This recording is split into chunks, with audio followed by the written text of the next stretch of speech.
People rarely tell you who they truly are through their words alone. Instead, they show it quietly, constantly, and almost always without realizing what they are revealing about themselves. Every single day, in every interaction you have with another human being, there is an entire world of communication happening beneath the surface of spoken language. This hidden world of signals, patterns, and emotional truths is available to anyone who learns how to observe it. Most people miss these signals entirely, not because the signals are absent or too subtle to detect, but because they have never been trained to see them. They have never been taught to shift their attention from the obvious surface of conversation to the deeper, more honest layers of human expression. The tragedy of this blindness is not that people are foolish or unintelligent. It is simply that no one ever showed them where to look. Once you understand where to direct your attention, the world of human interaction transforms from a confusing, unpredictable landscape into something far more navigable, far more understandable, and far more manageable. The confusion that once surrounded your interactions with others begins to dissolve, replaced by a quiet clarity that changes how you experience every relationship, conversation, and social encounter. Imagine for a moment walking into a room full of people and instantly sensing the emotional temperature of that space. Without anyone saying a single word to you, you can feel who in the room is genuinely confident and who is merely performing confidence for the benefit of others. You can sense who is hiding tension beneath a polished exterior and who is truly at ease with themselves and their surroundings. You know who is being authentic and who is wearing a carefully constructed social mask. This is not guessing. This is not wishful thinking or overthinking. This is clarity born from trained perception, from an understanding of human behavior that goes far deeper than surface-level observation. This ability, which may seem almost supernatural to those who have not developed it, is in reality a skill that can be learned, practiced, and refined by anyone willing to invest the time and attention required. It is not a gift reserved for psychologists, detectives, or naturally intuitive individuals.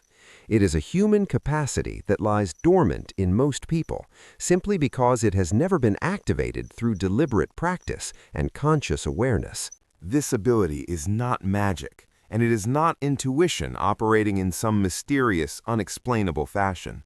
It is perception that has been trained, sharpened, and grounded in the principles of psychology and human behavioral science. It is the result of understanding how the human nervous system works, how emotions manifest in the body before the mind can intervene, and how patterns of behavior reveal far more about a person than any carefully chosen words ever could. When you develop this kind of perception, you are not gaining some unfair advantage over others. You are simply becoming more aware of what has always been present in every human interaction you have ever experienced. The signals were always there. The emotional truths were always leaking through the cracks of social performance. The body was always speaking before the mouth had a chance to edit its message. You were simply not trained to notice, and that is about to change. This guide is about that perception, and it is important to establish from the very beginning what this is and what it is not. This is not about manipulation. It is not about mind games or psychological tricks designed to give you power over other people. It is not about control, domination, or exploitation of vulnerability. These approaches to understanding human behavior are not only ethically bankrupt, they are also ultimately ineffective. People who use insight as a weapon eventually destroy the very relationships and trust they depend upon. Manipulation creates resistance, control breeds resentment, mind games produce anxiety and disconnection. None of these outcomes serve anyone well in the long run. What this guide offers instead is awareness, pure and grounded awareness of how human beings actually communicate, what their behaviors truly reveal, and how you can use that understanding to build deeper connections, navigate conflicts with greater skill, and move through the world with a calm confidence that comes from genuine understanding rather than superficial technique. The truth at the foundation of everything you will learn here is remarkably simple, almost deceptively so. Human beings are always communicating, even when they are completely silent. Every pause in conversation carries meaning. Every glance in a particular direction reveals something about internal focus or emotional state. Every shift in posture, no matter how subtle, contains information about what a person is feeling, thinking, or preparing to do. These signals are not random noise. They are the constant output of a nervous system that evolved over millions of years to communicate survival-critical information to other members of the social group. Long before words were invented, human beings survived by reading each other's bodies, faces, and emotional energy. This ancient communication system did not disappear when language arrived. It simply went underground, operating beneath the surface of conscious awareness while words took center stage. But the body never stopped talking. The face never stopped revealing. The voice never stopped carrying emotional truth beneath the content of speech. Long before words appear in any interaction, the body has already spoken its truth.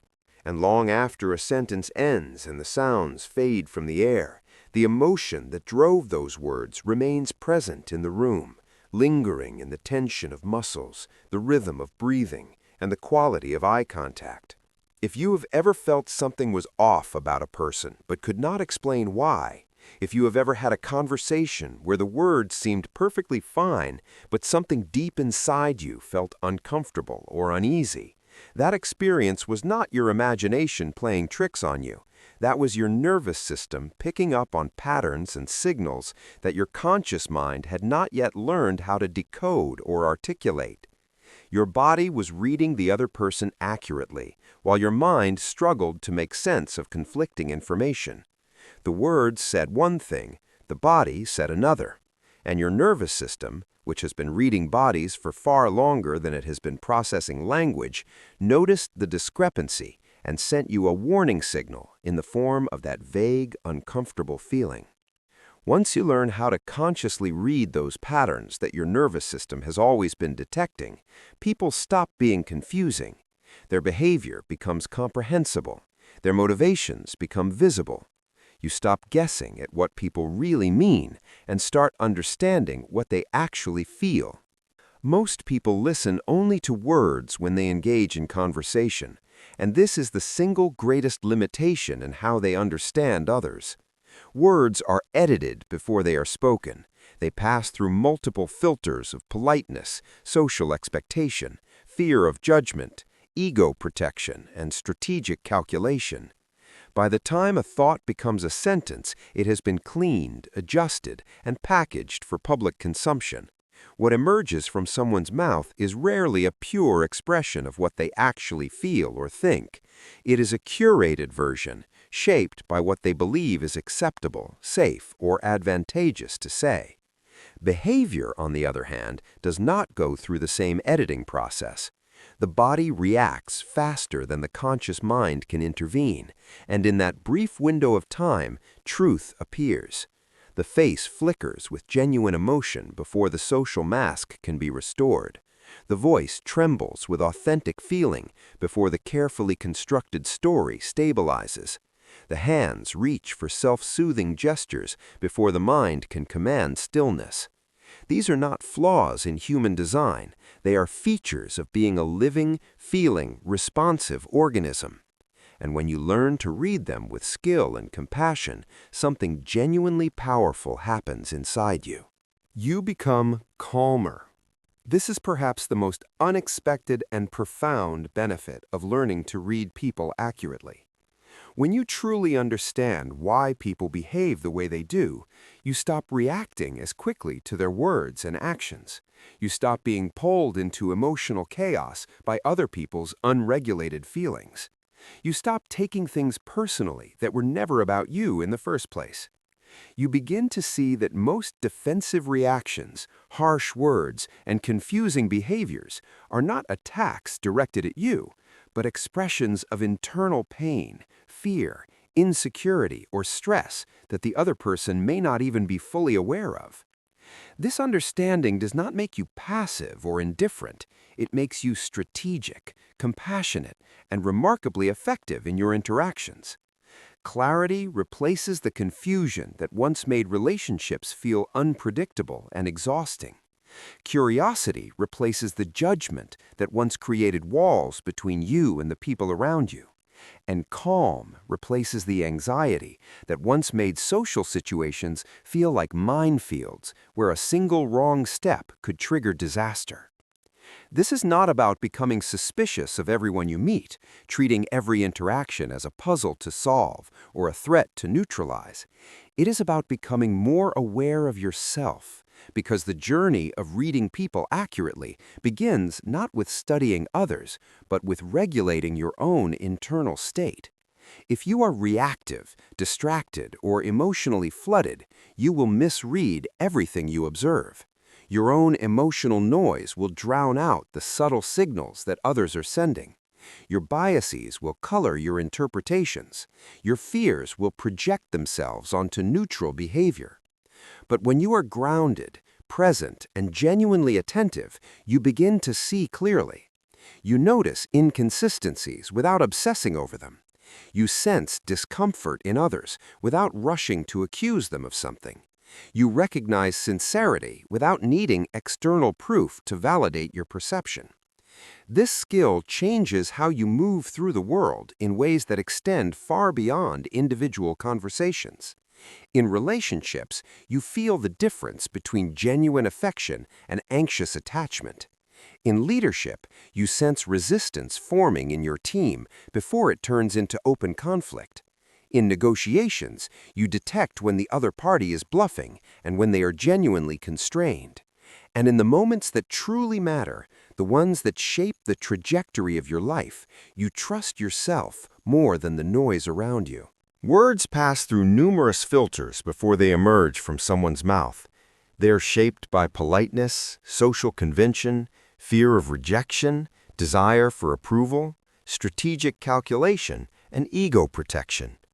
By the time a thought becomes a spoken sentence, it has been edited, revised, and packaged to achieve a particular effect on the listener. This is not necessarily dishonest. It is simply how human social communication works. People naturally present curated versions of their thoughts and feelings because complete, unfiltered honesty in every situation would make social life impossible. But behavior does not go through the same filtration process. The body reacts faster than the mind can correct or suppress its reactions. The nervous system responds to stimuli, emotions, and perceived threats in milliseconds, generating physical responses that appear on the body before the conscious mind has even finished processing what is happening. That gap between the body's reaction and the mind's ability to control or mask that reaction, sometimes lasting only a fraction of a second, is where truth lives. It is in that brief window that genuine emotion appears on the face, authentic tension shows in the posture, and real feeling leaks through the carefully maintained facade of social composure. Think about how frequently you have heard someone say the words, "I'm fine," while everything about their physical presentation suggested the complete opposite. Their posture collapsed slightly, as though the weight of something invisible had settled on their shoulders. Their eyes avoided yours, breaking the natural pattern of eye contact that characterizes comfortable conversation. Their movements became tighter and more controlled, as though they were consciously restraining the body's natural expressiveness. Their voice carried a flatness or a slight edge that contradicted the casual reassurance of their words. Your mind may have accepted their verbal statement at face value, because words are what we are trained to process, but your body felt something that did not align. That vague sense of unease, that feeling that something was not quite right, even though you could not articulate what specifically was wrong, was not your imagination. It was perception operating without a language to express itself. It was your nervous system detecting the discrepancy between spoken content and behavioral reality. Behavior speaks first. It always speaks first. Words explain later, and those explanations do not always match what the body has already revealed. Words pass through numerous filters before they emerge from someone's mouth. They are shaped by politeness, social convention, fear of rejection, desire for approval, strategic calculation, and ego protection. By the time a thought becomes a spoken sentence, it has been edited, revised, and packaged to achieve a particular effect on the listener. This is not necessarily dishonest. It is simply how human social communication works. People naturally present curated versions of their thoughts and feelings because complete, unfiltered honesty in every situation would make social life impossible. But behavior does not go through the same filtration process. The body reacts faster than the mind can correct or suppress its reactions. The nervous system responds to stimuli, emotions, and perceived threats in milliseconds, generating physical responses that appear on the body before the conscious mind has even finished processing what is happening. That gap between the body's reaction and the mind's ability to control or mask that reaction, sometimes lasting only a fraction of a second, is where truth lives. It is in that brief window that genuine emotion appears on the face, authentic tension shows in the posture, and real feeling leaks through the carefully maintained facade of social composure. Think about how frequently you have heard someone say the words, "I'm fine," while everything about their physical presentation suggested the complete opposite. Their posture collapsed slightly, as though the weight of something invisible had settled on their shoulders. Their eyes avoided yours, breaking the natural pattern of eye contact that characterizes comfortable conversation. Their movements became tighter and more controlled, as though they were consciously restraining the body's natural expressiveness. Their voice carried a flatness or a slight edge that contradicted the casual reassurance of their words. Your mind may have accepted their verbal statement at face value because words are what we are trained to process, but your body felt something that did not align. That vague sense of unease, that feeling that something was not quite right, even though you could not articulate what specifically was wrong, was not your imagination. It was perception operating without a language to express itself. It was your nervous system detecting the discrepancy between spoken content and behavioral reality. Behavior speaks first. It always speaks first. Words explain later, and those explanations do not always match what the body has already revealed. To understand people with genuine accuracy and depth, you must fundamentally shift where you place your attention during interactions. Most people listen primarily for content, focusing on the factual information, logical arguments, and narrative details contained in what someone says. Skilled observers, however, watch for patterns.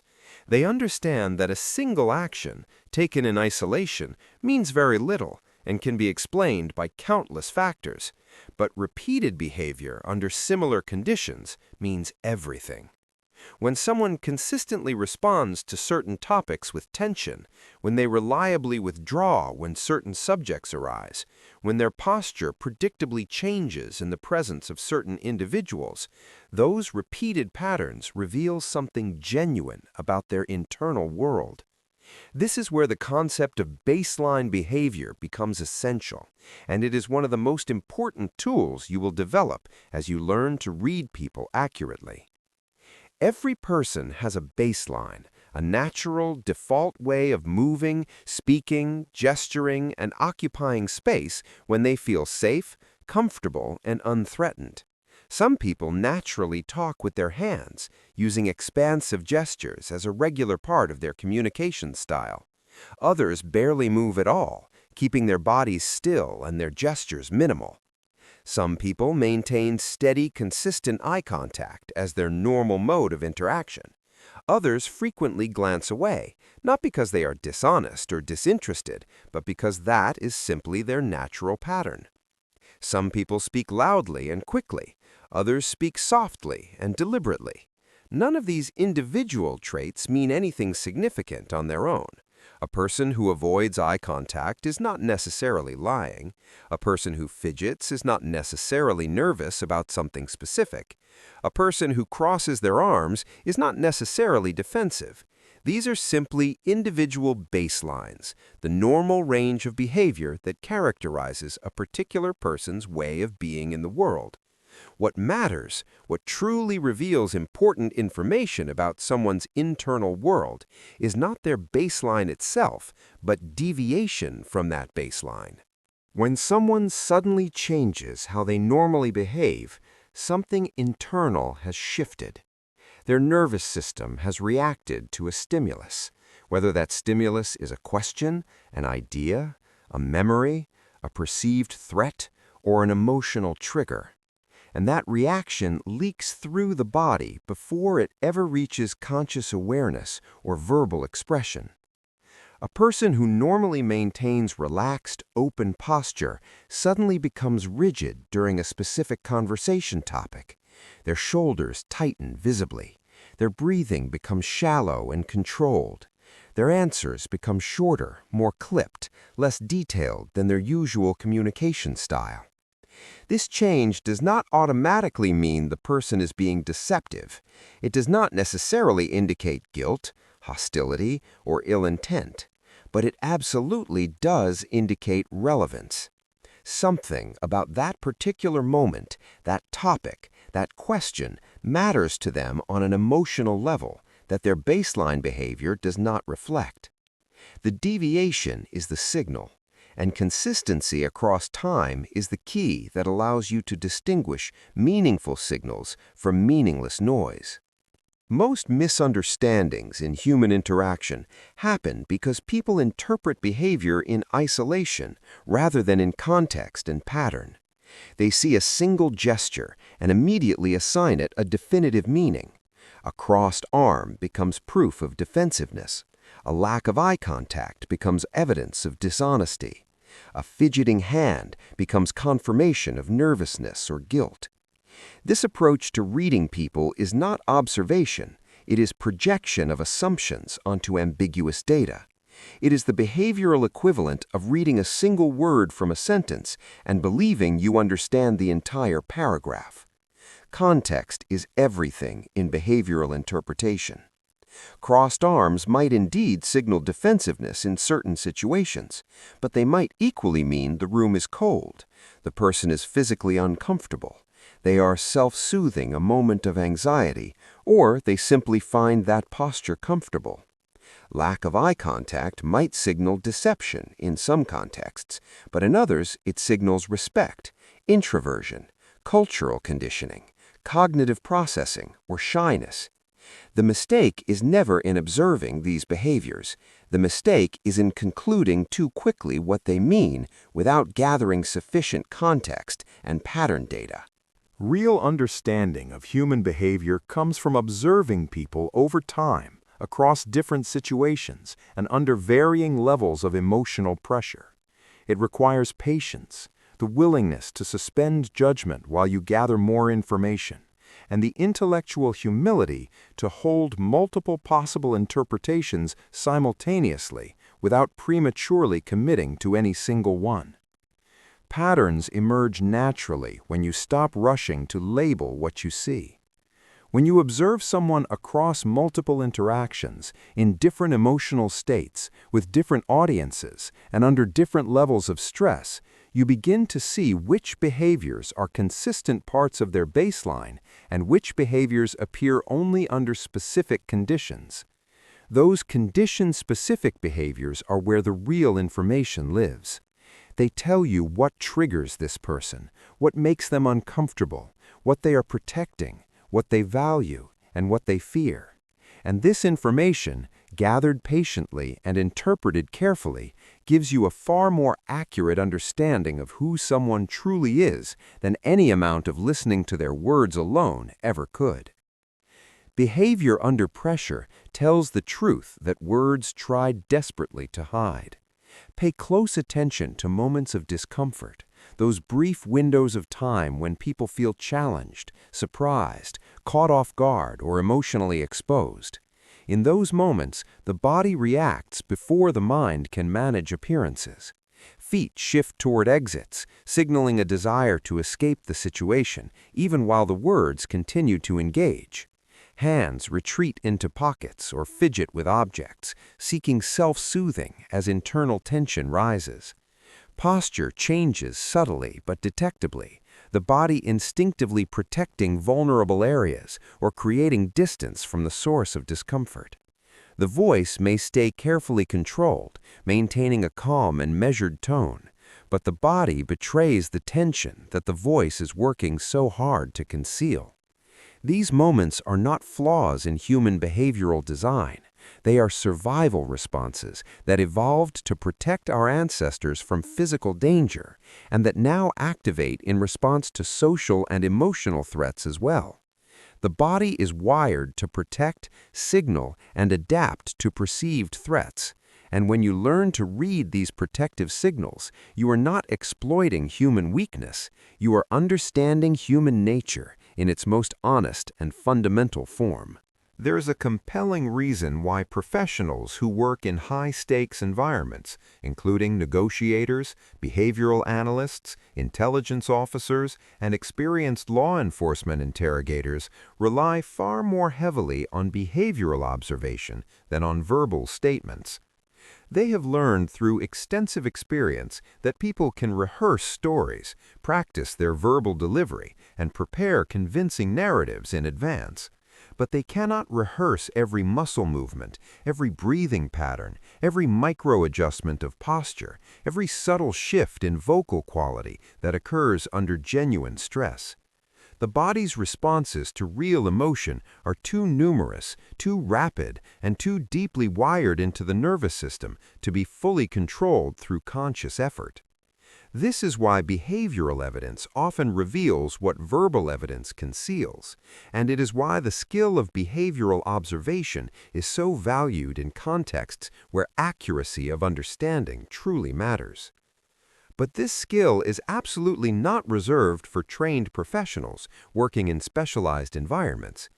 Anyone can learn to observe behavior accurately and interpret it meaningfully, provided they are willing to slow down, remain present in interactions rather than being lost in their own thoughts, and practice the patience required to let patterns emerge rather than forcing premature conclusions. The challenge in developing this skill is not intelligence or natural ability. The challenge is patience. Most people in our fast-paced, distraction-saturated world are too hurried, too preoccupied with their own internal narratives, and too focused on what they want to say next to truly observe what is happening in front of them. Skilled observers are different, not because they are smarter, but because they are stiller. They create internal quiet that allows external signals to register clearly. They prioritize watching over speaking, noticing over interpreting, and gathering over concluding. When you are genuinely present in an interaction, when your attention is fully directed outward rather than inward, you begin to notice things that others consistently overlook. You notice who mirrors whom in conversation, which reveals alignment, rapport, and perceived social hierarchy. You notice who leans in with genuine engagement and who subtly pulls away, creating distance even while maintaining polite verbal interaction. You notice who naturally takes up space in a room with relaxed, expansive posture, and who shrinks their physical presence when authority enters. You notice whose breathing changes when certain topics arise, whose hands become restless during particular questions, whose smile reaches their eyes, and whose smile is merely muscular contraction without emotional warmth behind it. These are not random movements or meaningless physical noise. They are reflections of internal emotional and psychological states that are far more honest than any words those individuals might choose to speak. Mirroring, for example, is one of the most reliable indicators of interpersonal rapport and social alignment. When people feel genuinely connected to each other, they unconsciously synchronize their posture, gestures, speech patterns, and even their breathing rhythms. This synchronization is not deliberate imitation. It is the body's natural response to feelings of safety, trust, and alignment with another person. When that mirroring suddenly breaks, when two people who were synchronized begin to diverge in posture, rhythm, or orientation, something in the relationship has shifted. Interest may have faded, disagreement may have surfaced, or emotional distance may be forming beneath the surface of continued polite conversation. The body does not argue about these changes. It simply adjusts to the new emotional reality. Another powerful indicator of internal state lies in how people manage physical space, a domain of study known as proxemics. Confident individuals tend to occupy space comfortably, neither aggressively expanding into others' territory nor anxiously minimizing their own physical presence. Insecure individuals often make themselves smaller, tucking in their arms, lowering their heads, and reducing the physical footprint they occupy. Dominant personalities may lean back expansively, spreading their arms across furniture and taking up more space than strictly necessary, signaling their perceived right to control the environment. Anxious individuals may lean forward nervously, perched on the edge of their seats, or retreat entirely to the periphery of the room, seeking the safety of walls and corners. None of these spatial behaviors are moral judgments about the people displaying them. They are simply data points that, when combined with other behavioral signals, contribute to a more complete and accurate understanding of what someone is experiencing internally. As you practice the skill of behavioral observation, something profoundly interesting begins to happen within your own internal experience. You stop taking things personally. When someone reacts defensively in conversation, you no longer automatically assume that their defensiveness is an attack on you. Instead, you recognize it as information about their internal state, a signal that something about the current situation is triggering their protective mechanisms. When someone emotionally withdraws from an interaction, you do not chase their approval or feel rejected. Instead, you observe the shift and respond thoughtfully, recognizing that their withdrawal is about their internal experience rather than a judgment of your worth. This fundamental change in how you process other people's behavior transforms how people experience you in return. They feel less judged in your presence. They feel more understood. And because you are no longer being emotionally pulled into every interaction, constantly reacting to every perceived slight or confusing behavior, you gain something extraordinarily rare in human social life: genuine composure. That composure becomes your greatest advantage in every area of life. You speak less, but with far more intention and impact. You listen more, without the internal tension that usually accompanies listening. And people sense this quality in you, even if they cannot articulate exactly what it is about you that makes them feel comfortable and safe. Understanding behavior at this level also requires a fundamental quality that many people overlook: humility. You are not observing others in order to prove yourself right about your assumptions. You are not watching behavior to confirm pre-existing biases or to gather ammunition for future confrontations. You are observing to understand what is actually happening beneath the surface of social interaction, and that understanding must remain open to revision as new information becomes available. This is where emotional neutrality becomes critically important. If you are emotionally reactive during your observations, if you are eager to confirm your suspicions, desperate to validate your fears, or determined to defend your ego, you will consistently misread behavior. You will see what you expect to see rather than what is actually there. Your emotional investment in a particular interpretation will blind you to evidence that contradicts it. But when you stay calm, curious, and genuinely open to multiple possible explanations for what you observe, behavior reveals itself with remarkable clarity. The goal of behavioral observation is never certainty, it is clarity. These are different things. Certainty is rigid, defensive, and resistant to new information. Clarity is flexible, humble, and constantly updating as new data becomes available. As you practice the skill of behavioral observation, something profoundly interesting begins to happen within your own internal experience. You stop taking things personally. When someone reacts defensively in conversation, you no longer automatically assume that their defensiveness is an attack on you. Instead, you recognize it as information about their internal state, a signal that something about the current situation is triggering their protective mechanisms. When someone emotionally withdraws from an interaction, you do not chase their approval or feel rejected. Instead, you observe the shift and respond thoughtfully, recognizing that their withdrawal is about their internal experience rather than a judgment of your worth. This fundamental change in how you process other people's behavior transforms how people experience you in return. They feel less judged in your presence. They feel more understood. And because you are no longer being emotionally pulled into every interaction, constantly reacting to every perceived slight or confusing behavior, you gain something extraordinarily rare in human social life: genuine composure. That composure becomes your greatest advantage in every area of life. You speak less, but with far more intention and impact. You listen more without the internal tension that usually accompanies listening. And people sense this quality in you, even if they cannot articulate exactly what it is about you that makes them feel comfortable and safe. Behavior never lies completely. It only whispers its truth softly, through subtle channels that require patient, attentive observation to detect. Your job, as someone committed to understanding human behavior at a deeper level, is to learn how to listen with your eyes.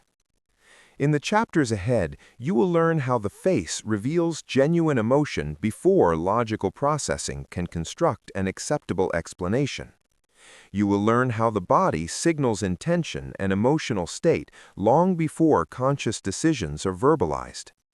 You will learn how the voice carries emotional truth beneath the surface content of words. But all of these skills build upon the foundation established in this chapter: the commitment to observation. Not aggressive, suspicious observation that treats every person as a potential threat, but grounded, compassionate awareness that simply notices what is already there. Because when you see behavior clearly, you stop guessing who people are and start understanding how they actually feel.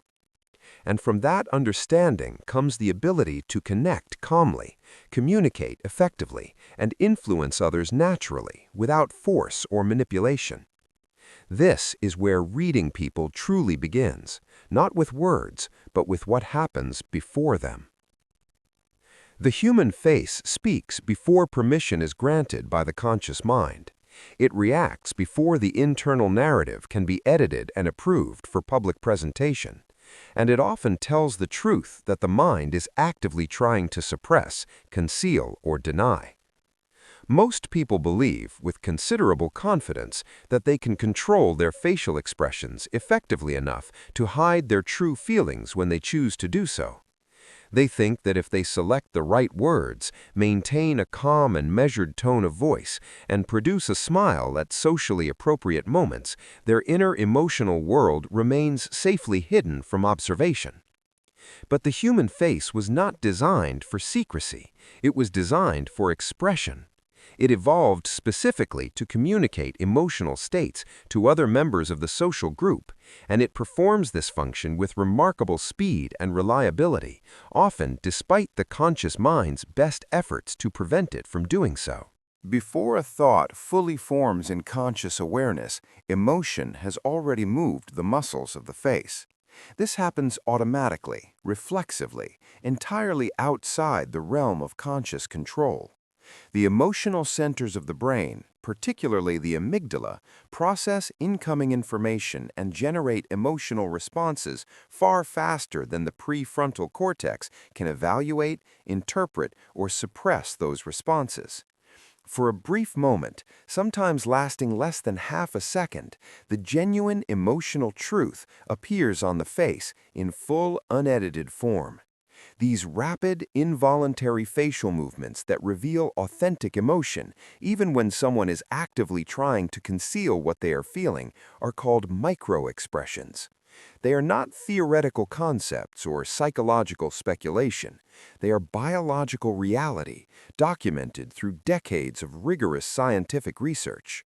A microexpression occurs when the emotional brain reacts faster than the rational brain can intervene with a socially acceptable alternative expression.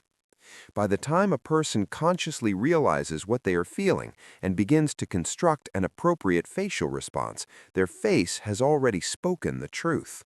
This is precisely why the face is one of the most honest communicators in all of human interaction. Across cultures, languages, geographical boundaries, and historical periods, human beings express the same core emotions in the same fundamental ways. Happiness, sadness, anger, fear, surprise, disgust, and contempt each appear on the face with remarkable consistency, regardless of where a person was born, what language they speak, or what cultural norms govern their social behavior. These expressions are not learned through social conditioning. They are hardwired into the human nervous system through evolutionary processes that span millions of years. Even individuals who have been blind from birth display the same basic emotional expressions as sighted individuals, despite never having seen another person's face. Emotion does not ask for permission before appearing on the face. It simply appears, driven by neurological processes that operate far below the threshold of conscious control. Understanding this biological reality is fundamental to reading facial expressions accurately, because it means that no matter how skilled a person becomes at managing their outward presentation, their face will always reveal brief moments of genuine emotional truth. A genuine smile, one that reflects authentic positive emotion, involves far more than simply lifting the corners of the mouth. It engages the orbicularis oculi muscles surrounding the eyes, creating the subtle crinkles and warmth that characterize what psychologists call a Duchenne smile. This engagement of the eye muscles cannot be sustained artificially for extended periods. A forced or socially obligatory smile lifts the lips into the appropriate shape, but the eyes remain flat, uninvolved, and emotionally vacant. The difference between these two types of smiles is subtle when viewed in isolation, but once you learn to recognize it, the distinction becomes remarkably obvious and provides immediate, reliable information about the genuineness of the positive emotion being displayed.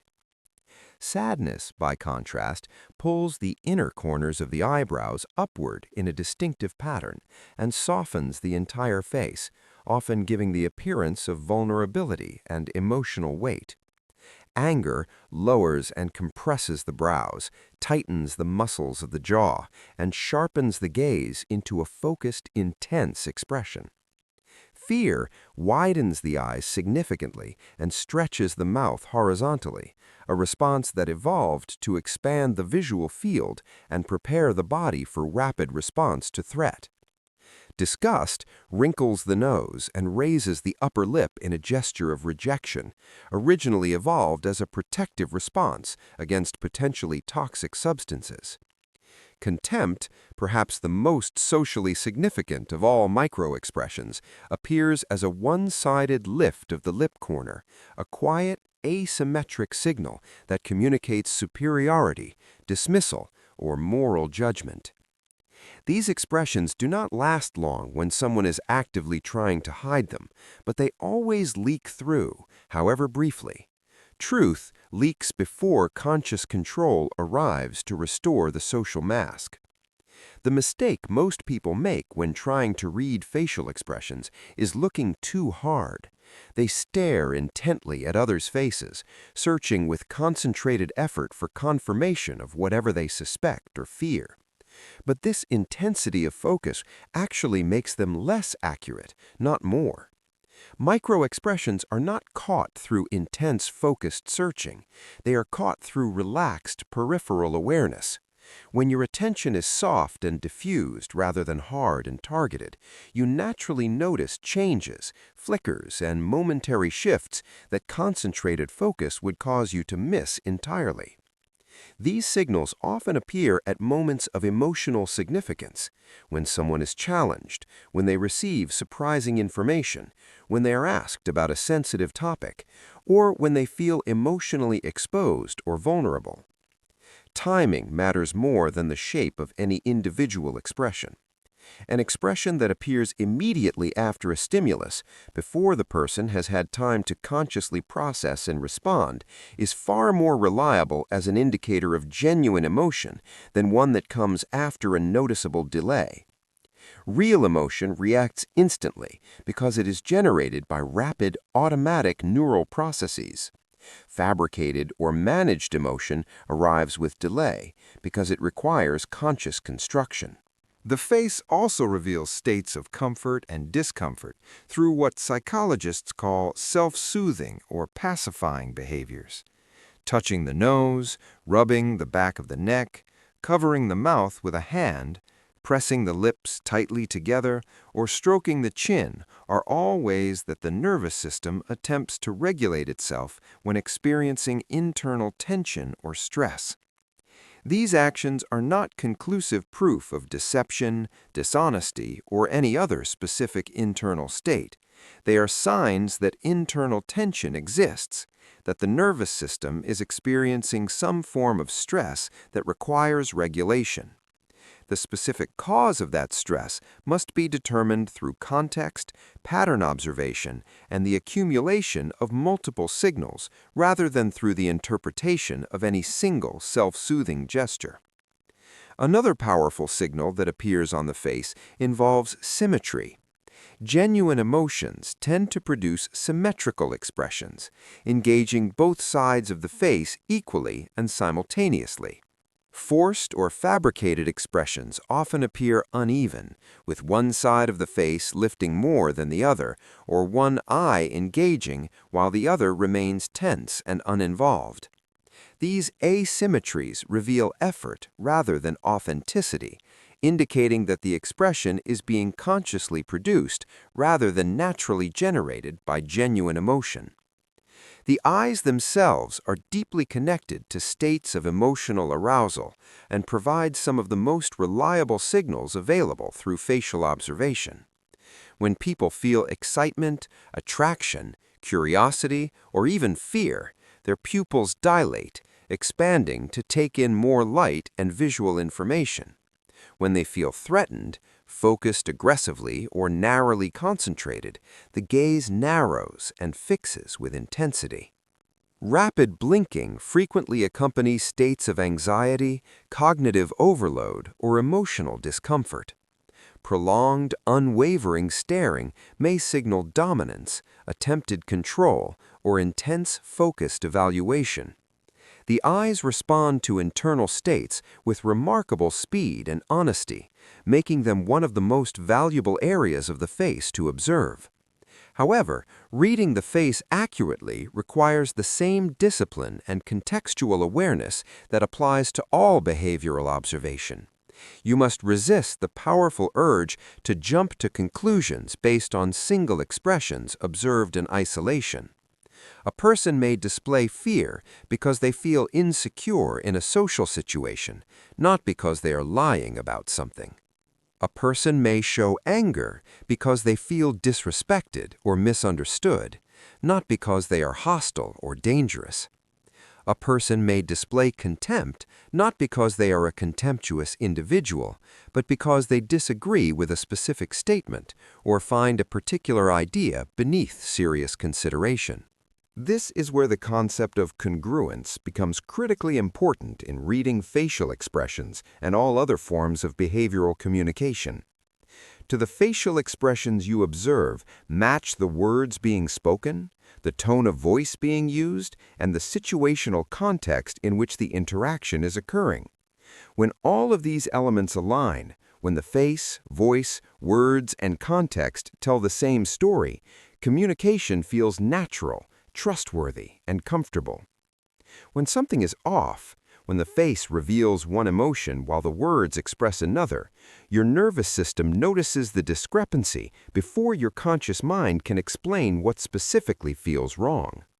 That feeling of something not sitting right, that vague unease you experience in certain interactions, is often your subconscious mind detecting incongruence between verbal and nonverbal channels of communication. The face says one thing while the words say another, and your ancient pre-verbal pattern detection systems flag the mismatch as potentially important information. Your job in these moments is not to accuse the other person of dishonesty or call attention to the discrepancy. Your job is simply to notice it, file it as relevant information, and continue observing for additional signals that either confirm or complicate your initial observation. As you train this skill of facial reading over time, you will begin to see faces differently than you ever have before. You will notice how quickly emotion flashes across someone's features before being suppressed and replaced by a socially appropriate alternative. You will catch brief, almost instantaneous expressions that contradict the polite, controlled responses the person is consciously producing. You will sense hesitation and uncertainty in moments that appear confident and assured on the surface. But something else will happen as well, something that may surprise you with its depth and significance. You will become more compassionate toward the people you observe. When you truly see how hard people work to hide what they genuinely feel, when you witness the constant, exhausting effort they invest in maintaining their social facades, you stop assuming that difficult behavior is motivated by malice, cruelty, or deliberate unkindness. You begin to see the fear that hides behind defensive aggression. You recognize the deep sadness that often underlies chronic irritability. You understand the profound insecurity that drives controlling behavior. The face reveals not just truth in the factual sense, but vulnerability in the human sense. And witnessing that vulnerability with compassion rather than judgment fundamentally changes how you respond to others. Reading faces is not about catching lies, exposing weaknesses, or gaining power over others through superior perception. It is about understanding the emotional reality that exists beneath the curated surface of social performance. When someone feels genuinely seen, when they sense that another person understands what they are actually feeling, rather than simply responding to what they are saying, trust forms naturally and quietly, without effort or manipulation. And trust, as you will continue to discover throughout this guide, is the ultimate foundation of all genuine influence, leadership, and meaningful human connection. The face is indeed a map of emotional truth, but it must be read with care, humility, and respect for the person it belongs to. As we move forward, remember this essential principle. Microexpressions are clues, not conclusions. They invite curiosity, not certainty. They suggest possibilities, not verdicts. When combined with body language, vocal cues, contextual awareness, and pattern observation, they become powerful guides to understanding. But alone, they are simply whispers of emotion that require additional evidence before they can be interpreted with confidence. Learning to hear those whispers without over-interpreting them is one of the most valuable perceptual skills you can develop, because when you understand what people feel before they find the words to explain it, you do not just communicate better, you connect at a level of depth that most people rarely experience. The body reacts before words form in conscious awareness. It moves before logic can construct an explanation or justification, and it often reveals what the mind is actively trying to hide, conceal, or deny. Long before human beings developed the capacity for spoken language, our ancestors survived by reading movement. A slight shift in another person's posture could signal danger, warning the observer that aggression or threat was imminent. A relaxed, open stance communicated safety, indicating that the other person posed no threat and could be approached. A sudden freeze, a complete cessation of all movement, meant that a threat had been detected and the body was preparing its response. These ancient pattern recognition instincts are not outdated relics of our evolutionary past. They are still fully active in the modern human nervous system, operating beneath conscious awareness and continuously shaping how we interpret the physical behavior of every person we encounter in our daily lives. The body is not decoration or background noise in human communication. It is a primary communication channel that transmits information constantly, reliably, and with a degree of honesty that spoken language frequently cannot match.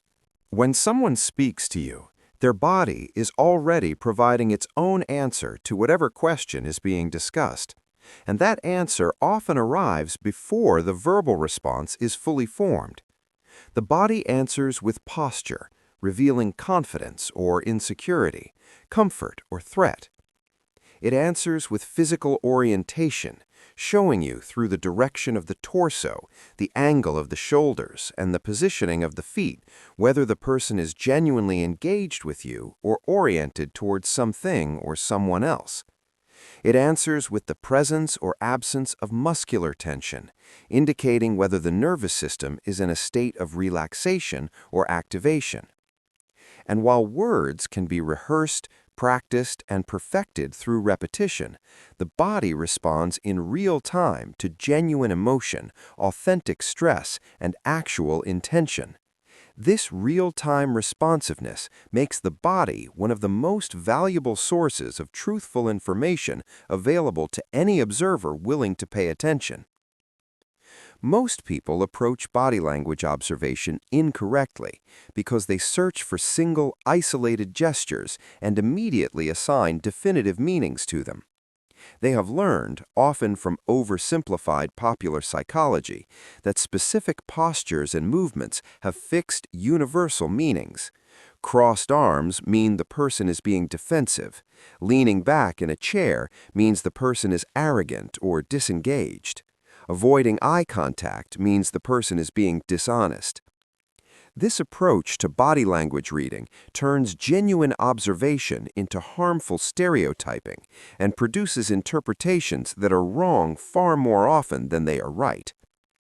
The truth of body language is simultaneously simpler and more nuanced than these popular stereotypes suggest. The fundamental principle is this: one signal taken in isolation means nothing. Patterns of multiple signals occurring together mean everything. Body language must be read in clusters, not in isolation. Never read a single gesture in isolation. The body speaks in clusters. A cluster is a group of simultaneous or near-simultaneous behaviors that reinforce the same message. Crossed arms alone mean nothing. Crossed arms plus leaning away plus averted gaze plus thin lips plus feet pointed toward the exit equals withdrawal or resistance. Posture reveals confidence or insecurity instantly.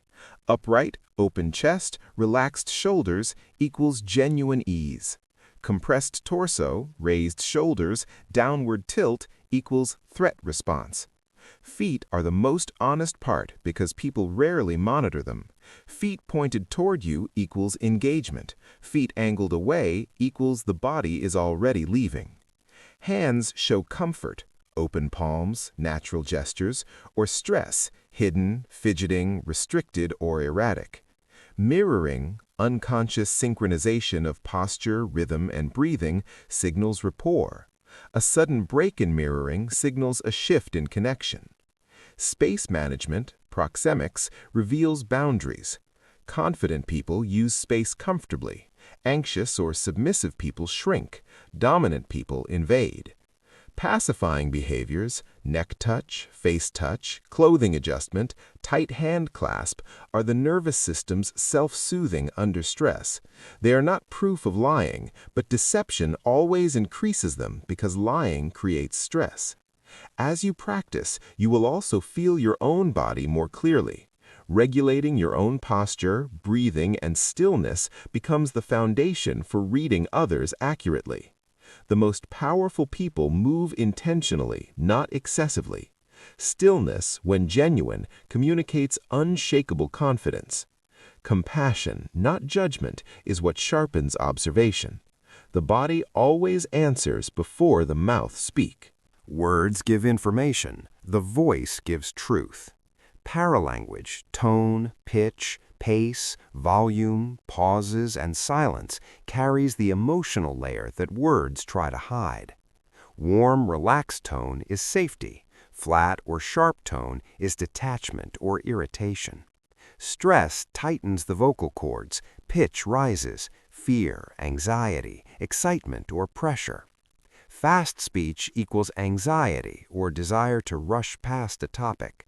Unusually slow speech equals careful word selection or withholding. Excessive detail is often a red flag. Truth is simple. Lies need scaffolding. Hesitant pauses after simple questions, repeating the question, or sudden increase in fillers like reveal cognitive load. Silence itself is data. Truthful, regulated people tolerate silence comfortably. Deceptive or anxious people rush to fill it, fearing exposure. Volume shifts matter. Raised equals intensity. Lowered equals shame or secrecy. Congruence is everything. When voice and words mismatch, "I'm fine," said with a tight, clipped tone, the body is contradicting the script. Emotionally intelligent listening hears fear, relief, resistance, or sadness beneath the content. You cannot truly hear the voice if you are planning your reply or waiting to prove a point. Full presence is required.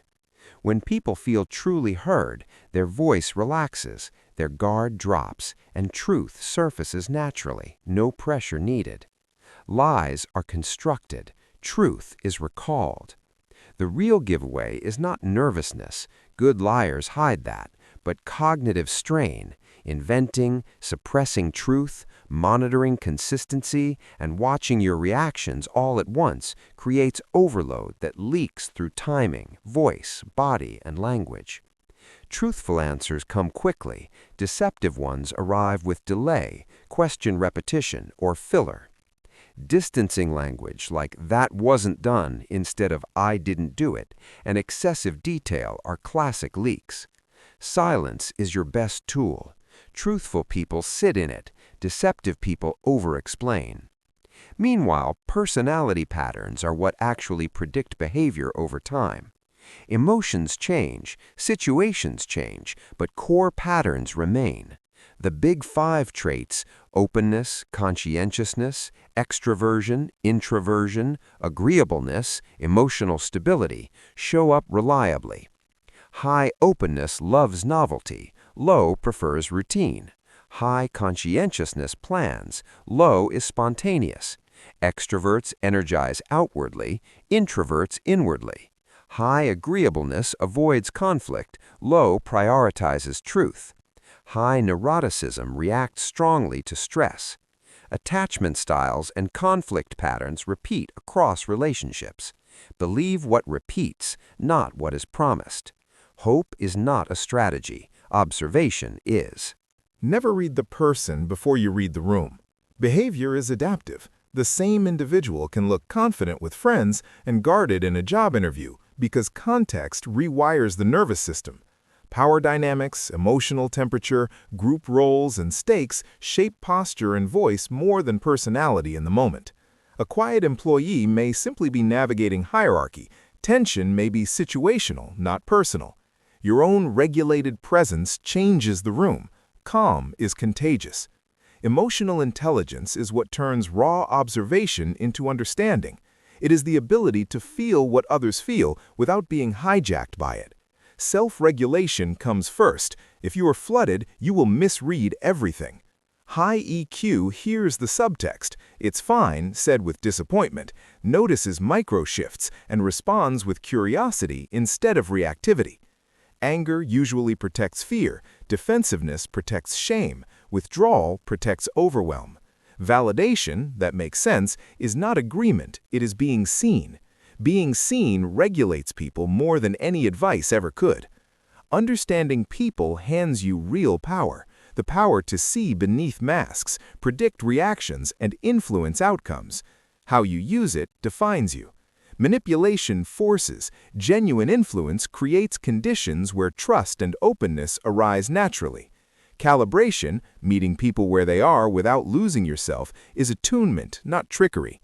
Boundaries are non-negotiable.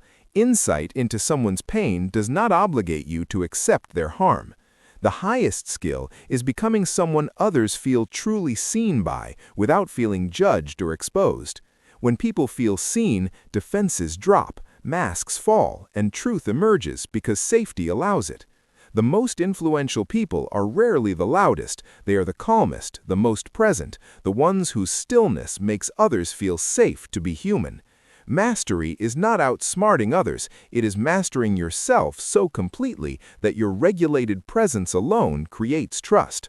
Slow down, observe more, speak less, regulate before you react. When people feel genuinely seen, they soften. When they soften, they open. And when they open, you never need to control anything. You have already become the most powerful person in the room, not through force, but through understanding, respect, and unbreakable integrity.